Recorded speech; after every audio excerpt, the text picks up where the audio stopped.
અને હવે ગાંધીનગરના દ્રશ્યો તમને બતાવવા છે। ગાંધીનગરમાં અંડરપાસમાં બે લક્ઝરી બસ ફસાઈ ગઈ। અંડરપાસને બંધ કરવાની વહીવટી તંત્રને ફરજ પડી છે।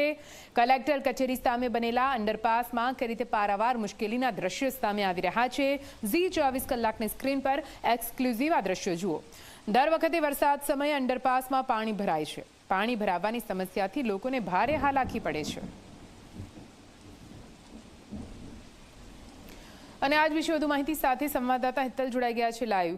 હિતલ, અમદાવાદ અને ગાંધીનગરમાં ગઈકાલે રાત્રે પડેલા અનરાધાર વરસાદના કારણે જ્યાં જુઓ ત્યાં પાણી ભરાયેલા છે। એમાં ખાસ કરીને અંડરપાસની જે સિચ્યુએશન સામે આવી છે, જ્યાં બે લક્ઝરી બસ ફસાઈ ગઈ છે, ક્યાં આવેલો છે અંડરપાસ, તો શું દર વખતે આ પ્રકારની પરિસ્થિતિ રજૂઆત કરવામાં આવી છે? કેમ કોઈ નિકાલ આ સ્થિતિનો નથી આવતો?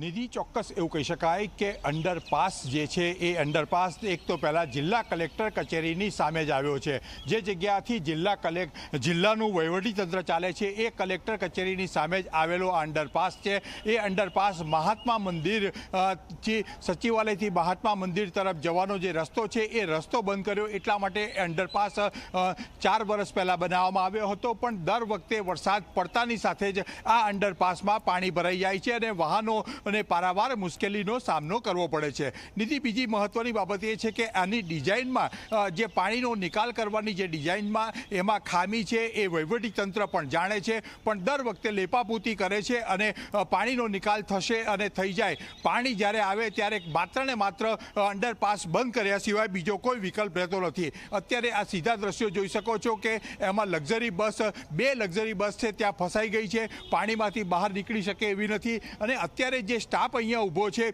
જે લોકો અહીંયા ઊભા છે, એ પણ એ જ લક્ઝરી બસના જે કહી શકાય કામ કરનાર લોકો છે, તેઓ પોતાની લક્ઝરી બસ માટે જ અહીંયા આવ્યા છે। પણ ક્યાંક ને ક્યાંક તેઓ આ જે રીતે પાણી ભરાયું છે, હજુ પાણીના નિકાલ માટે પણ કોઈ વ્યવસ્થા કરવામાં નથી આવી, એટલે કોઈ ઘટના બને અને પછી વહીવટીતંત્ર જાગે એ પ્રકારની સ્થિતિ ગાંધીનગરમાં જોવા મળી રહી છે। આ અંડરપાસમાં જે પ્રકારે બે લક્ઝરીઓ ફસાઈ છે અને દર વખતે એક જ મુશ્કેલી છે, કારણ કે જ્યારે પણ વરસાદનું એક હળવું પણ ઝાપટું આવે, ગઈકાલે તો સારો વરસાદ હતો, પણ સામાન્ય વરસાદ હોય ત્યારે પણ આ અંડરપાસ ભરાઈ જાય છે। જી નિધિ, બિલકુલ તે હિતલ, ફરીથી આપની પાસે આવીશું। અત્યાર માટે આભાર। તો તમે જો ગાંધીનગરની આખરે કયા પ્રકારની પરિસ્થિતિ સર્જાય છે।